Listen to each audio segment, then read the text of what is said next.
Now let's look at another example. Just say we have a ball here and let's give it a value of 2 kilos. So let's just say the height was unknown, but we know that the gravitational potential was 60 joules. So let's go to our formula. Gravitational potential equals mass times gravity, force of gravity, times the change in height. So now the question is, what height did a 2 kg ball fall from if it had 60 joules of energy just before hitting the ground? So I'll just rub this out so we've got some more room over here. So now you can see the dilemma. We've got mass 2 kg,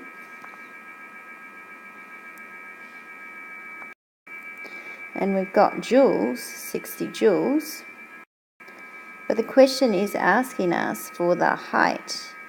Problem is, height is over here on the other side of the equal sign multiplied by mass and the force of gravity. So this is when you need to use your triangle to rearrange the formula. So because mass, gravity and height are all multiplied together, they must stay multiplied together in your triangle, and that means that energy, gravitational potential energy, is on top. So now do like what you've been taught and cover up the unknown variable, which is the h, and you can see that what we need to do is divide the energy by the mg.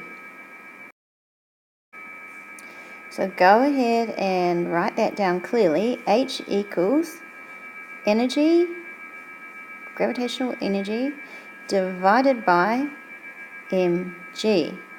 And underneath you've got your value for energy, it's 60, divided by mass is 2, times gravitational field strength equals 2 times 10,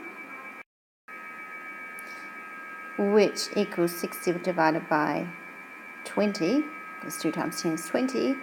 So 60 divided by 20 we know is 3. 3 what? 3 meters. Don't forget your units. So now you've solved the problem of what height did the 2 kg ball fall from, just by using your triangle, rearranging the formula so that height is on your left hand side of the equal sign and the other variables are on the other side.